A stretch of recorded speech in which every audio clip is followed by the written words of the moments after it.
This week on the Aviator Show, we're celebrating Memorial Day in a big way.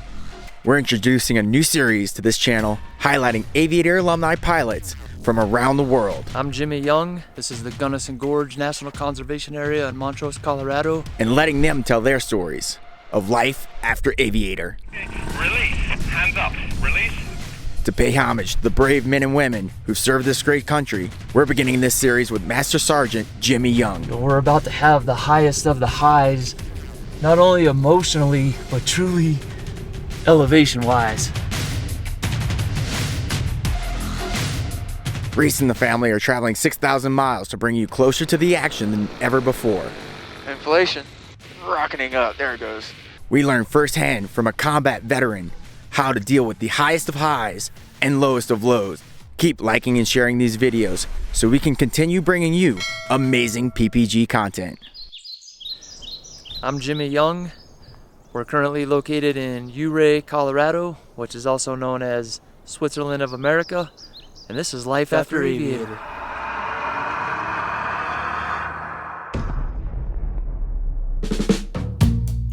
Captain America, everyone's wondering where have you gone?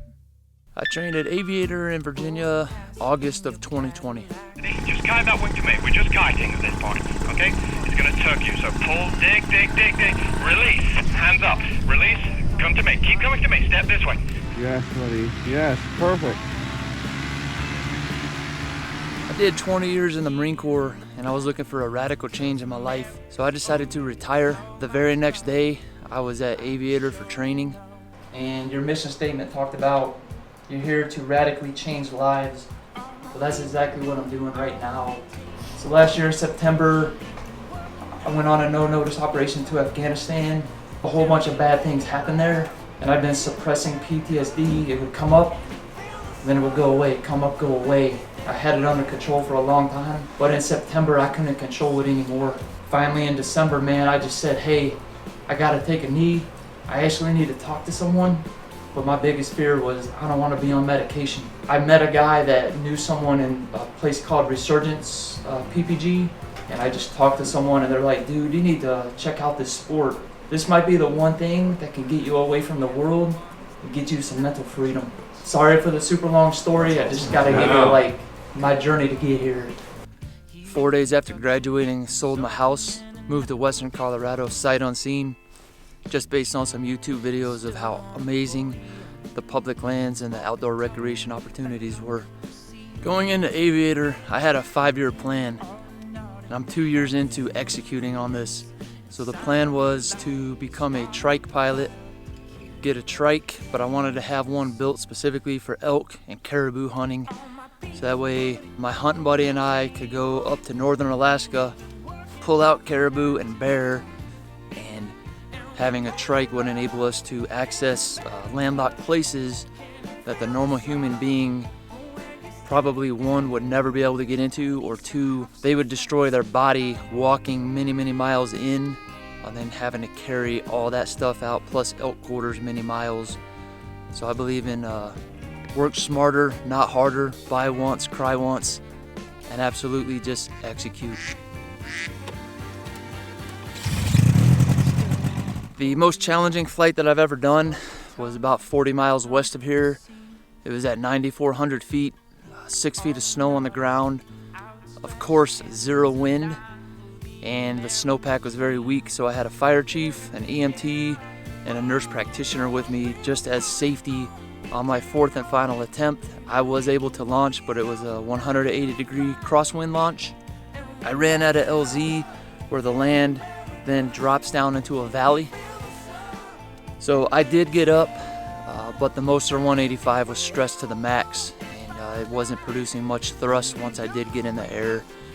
I flew for 6 minutes, which was not the plan. I radioed in and said, hey, I'm coming in to land because I'm sweating so bad. Hypothermia is gonna set in soon. I came around, I landed, immediately laid my gear down. I stripped down to my base layer and just laid in the snow for about 10 minutes to cool off. Super difficult, super challenging, but absolutely worth it. And that was my 100th flight. So part of my 5-year plan of being able to get a trike and do this was earning a tandem exemption. And I was able to earn my instructor rating and then earn a tandem rating. And I did this down in Texas. So when I was down there for trike transition training, on day 2, the instructor pulled me out of class and said, "Hey man, I think that you really need to be an instructor." We talked about it, I considered it. And then I always remembered what I was taught at Aviator, that you are supposed to give back in this sport. And what better way can I give back than being able to teach something that I'm passionate about and that I'm good at doing. So I got about 300 hours of internship, passed all the tests, and then doing the tandem transition, or I should say getting the tandem exemption. That came pretty easy as well, because by then I had 170 flight hours and I was just rocking and rolling, very comfortable, never complacent though. And since I've earned that, I've gone on to realize, you know what? I can give back even more, and I can give back even more by opening up my own school out here in western Colorado, where there is a void. There are no paramotor training schools out here within 6 hours. So I'm gonna be that guy, and in the next 2 years, I'm gonna open up my own school, hopefully train 2 students a month. That'll be a comfortable retirement. I'll become an even better pilot by continuing to teach. Clear prop. Inflation. He's gonna rock it up. He said he's got a problem with it just rocketing up. There it goes. Keep on the gas, keep on the gas. Love it. Oh, little jump. That eco trike, come on. Oh, kill. Ah! So me being in this sport, a lot of this has to do with therapy and healing. I've got 13 deployments into Iraq, Afghanistan, Pakistan, Somalia, Yemen, and Kosovo. That's 6 years of my life living in violent encounters, seeing horrible things, and just the continuous loss of life. So getting into this sport is therapy for me, in addition to all the formal therapy I've gone through. But with that said, something that we learn in training is that in paramotoring, you're going to experience the highest of highs and the lowest of lows. And that can all happen in the same day, which is what just happened right here. Attempted to do inflation. We're on extremely rough terrain. That's what I train in. Hit a bump. The prop broke in 2 places. You instantly hear that, you feel it. You go from being like, yeah, I'm 2 seconds away from full inflation and launching and flying up over a 2,000-foot cliff with Reese to, man, I'm grounded now. My prop is broke. We've got to pack up the wing. We've got to end this session. And then we have to go back and change a prop. But then we got to really deal with the emotions that go behind it. Like I said, right now, man, I'm at the lowest of lows. I just damaged my equipment, and I'm not going to be able to share this experience with Reese. Will Jimmie Young get off the ground? How can things possibly get worse?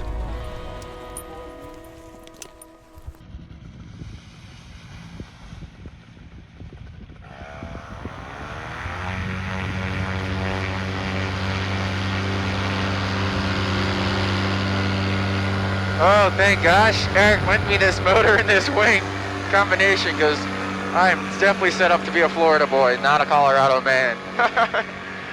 Oh, that air density is real.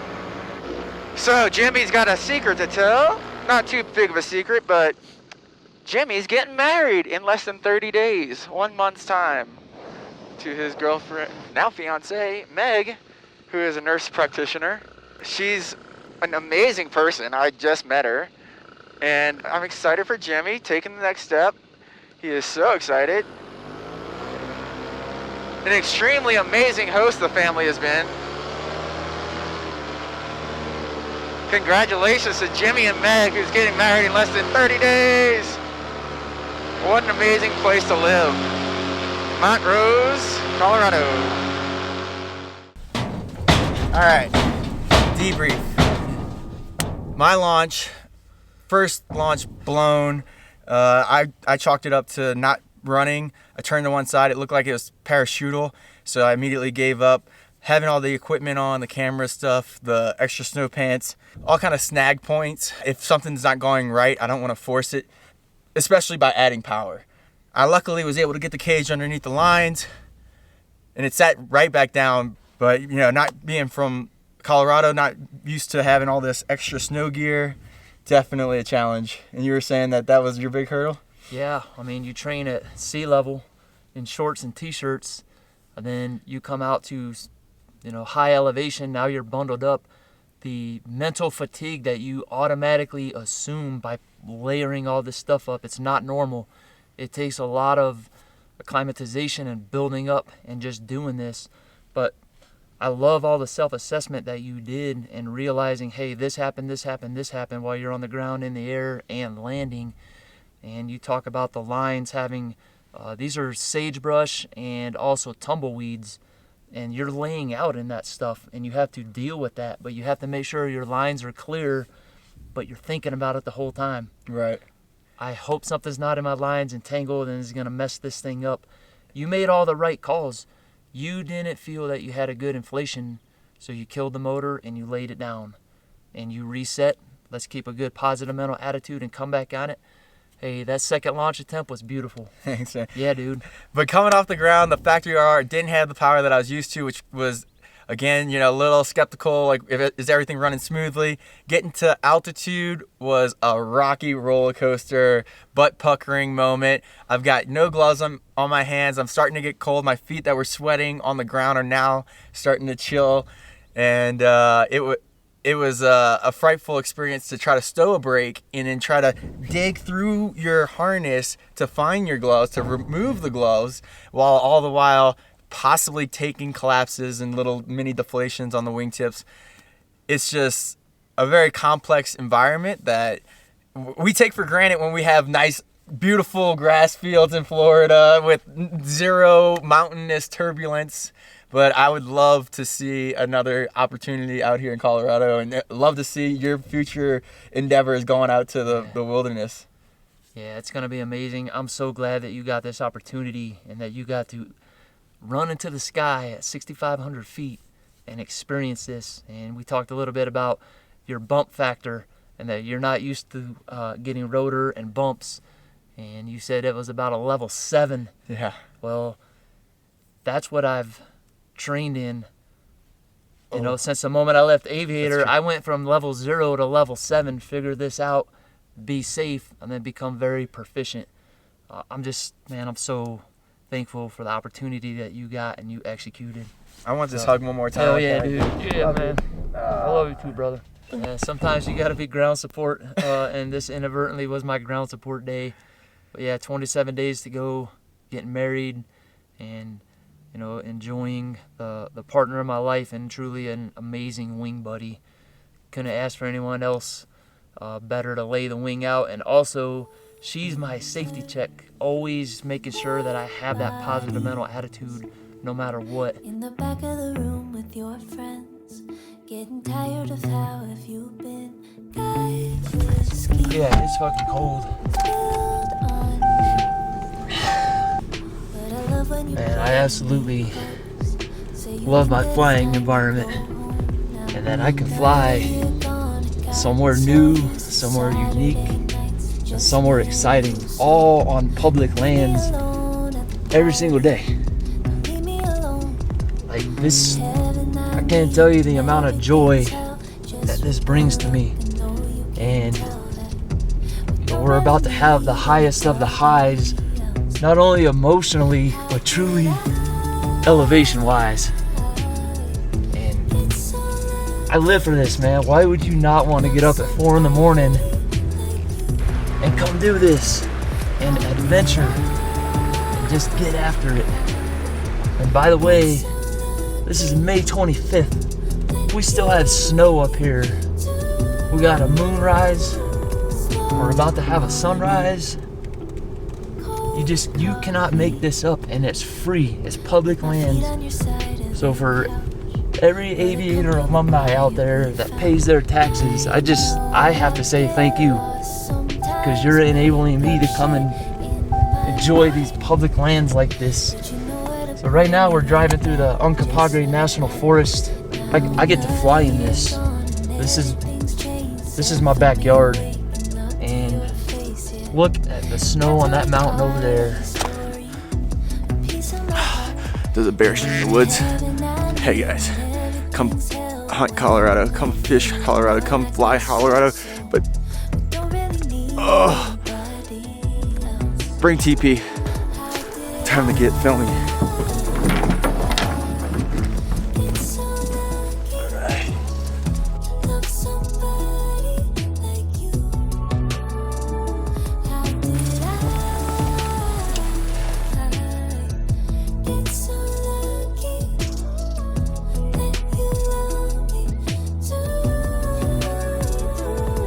Good prep.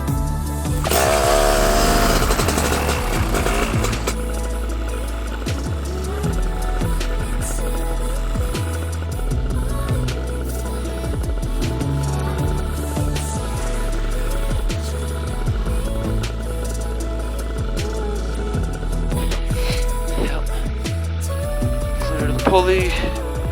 Okay.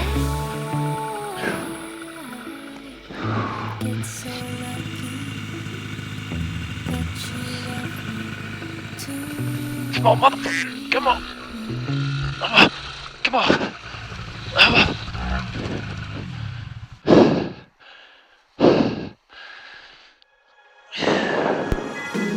Been months since I saw your face, and I thought I might fade away. Don't mean to I thought I heard some some lines, man. I just wanted to say, Yep. don't give up, don't stop now. It's just a matter of time for the change we want to be here, be here now.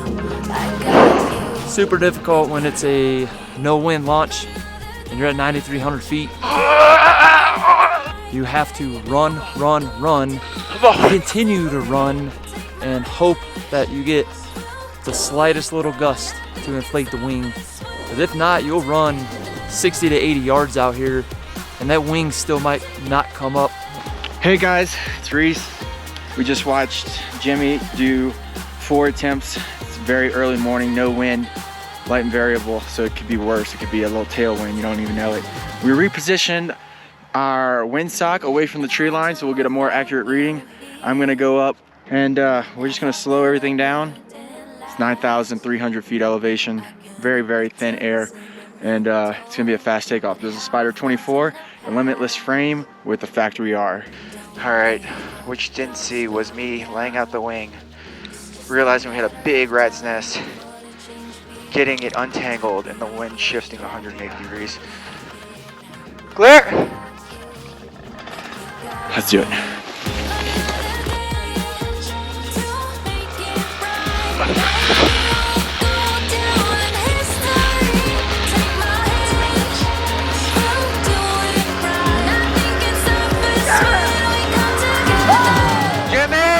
Jimmie, this is for you, man. 9,000 feet elevation launching, and we're rocking it in the Swiss Alps of America. This is awesome! Woo! Yes! Yes! Look at this, dude! Look at this! Yes!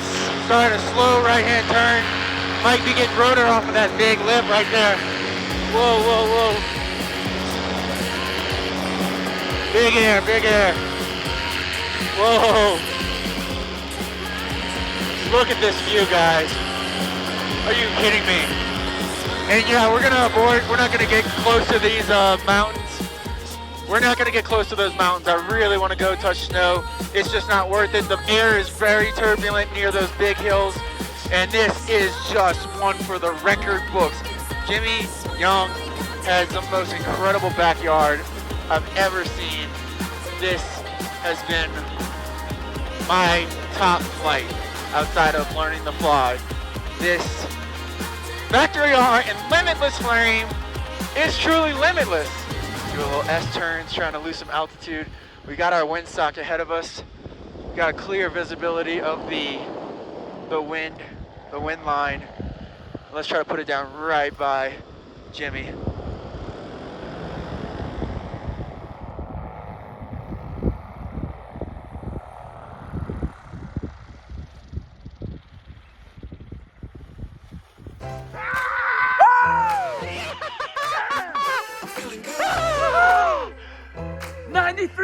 Feet, baby. I am proud of you, man. Yeah. Dude, you executed. Yes. Let's go. Woo! Look at that. So proud of you, dude. Thank you, man. Aviator, I'm so happy for you too, dude. Yeah. Thank you, brother. Although I did not get to fly, it brought me incredible joy to watch Reese run into the sky at 9,300 feet. And then fly and soar above these snow-capped peaks on the $1 Million Highway. And for him to get that experience, that meant a lot to me. It stoked me up so much.